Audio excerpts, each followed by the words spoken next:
Ça, c'est le signal du courant I qui est représenté par une courbe exponentielle décroissante. Et là, on va essayer de tracer cette courbe représentative de la fonction Vt, c'est-à-dire la tension aux bornes du condensateur. On y va quand tu tends vers plus infini, ici, là.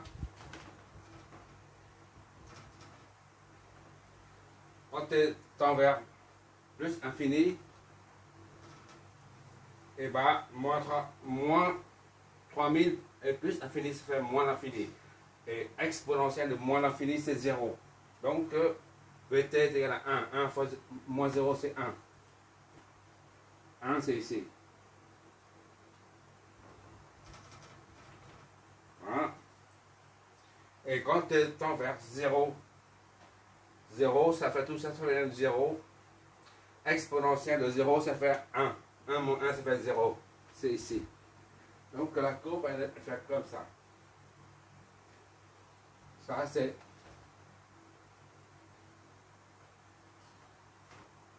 Vt est égal à 1 moins E moins 3000T. Voilà. En volts, ça c'est en ampères. D'accord?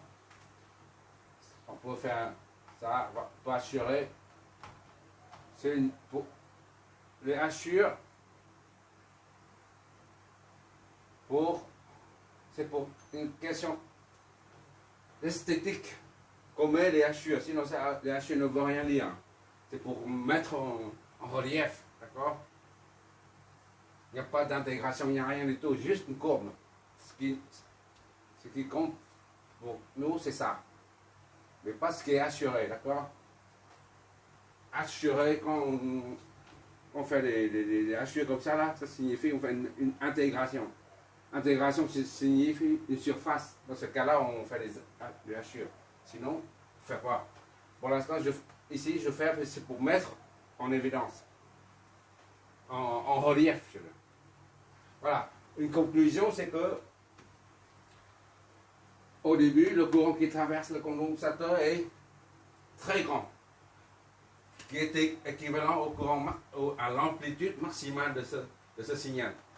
D'accord? De 6 mA, l'amplitude maximale. Comment ça faire? Parce que ça signifie que au début, le condensateur se comporte comme un simple conducteur. Tout le courant passe instantanément. C'est un court-circuit qui s'est produit au moment, à l'instant T0. Au début, le condensateur se comporte à l'instant T0, c'est-à-dire au début, le condensateur se comporte comme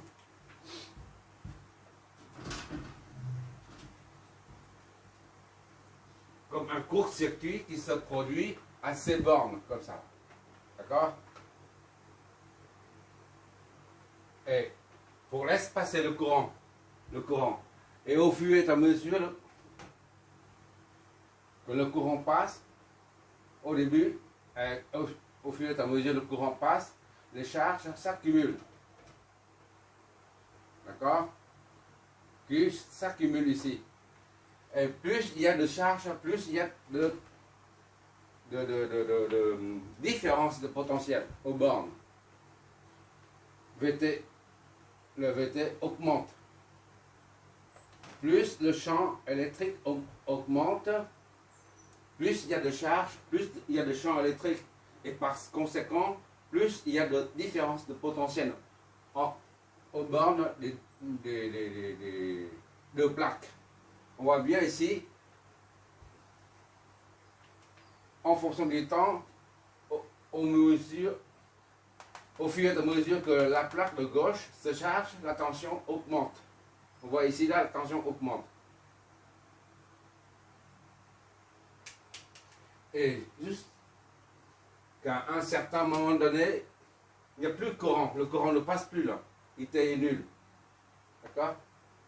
Et les charges, le condensateur est complètement chargé. À ce moment-là, il n'y a plus de charge qui arrive.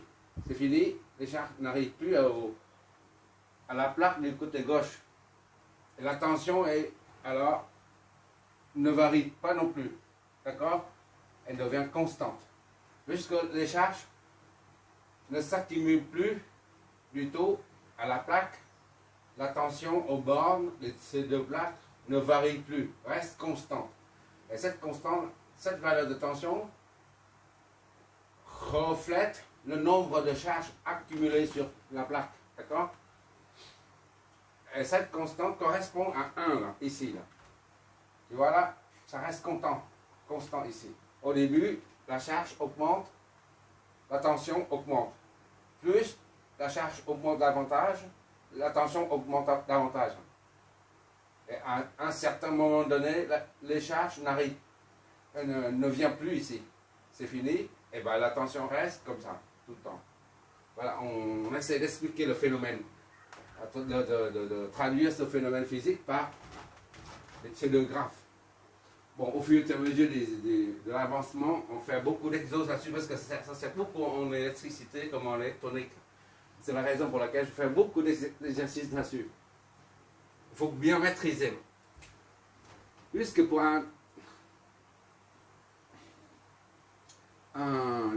c'est quoi déjà? Un dérivateur, on dit ça, dérivateur, je me rappelle bien, bon. Un condensateur et une résistance. Et un intégrateur, c'est comme ça, je crois. On verra ça. Intégrateur, c'est comme ça, je crois. Voilà. Ce sont des circuits qui représentent le signe intégral. Ça, c'est le signe intégral. C'est pourquoi on appelle intégrateur. Et ça, ça représente un dérivé. D'accord? C'est dérivé. On se sert de condensateur pour fabriquer un circuit intégrateur ou un circuit différenciateur. On voit partout. Bon, je fais un autre exemple. Merci d'avoir regardé.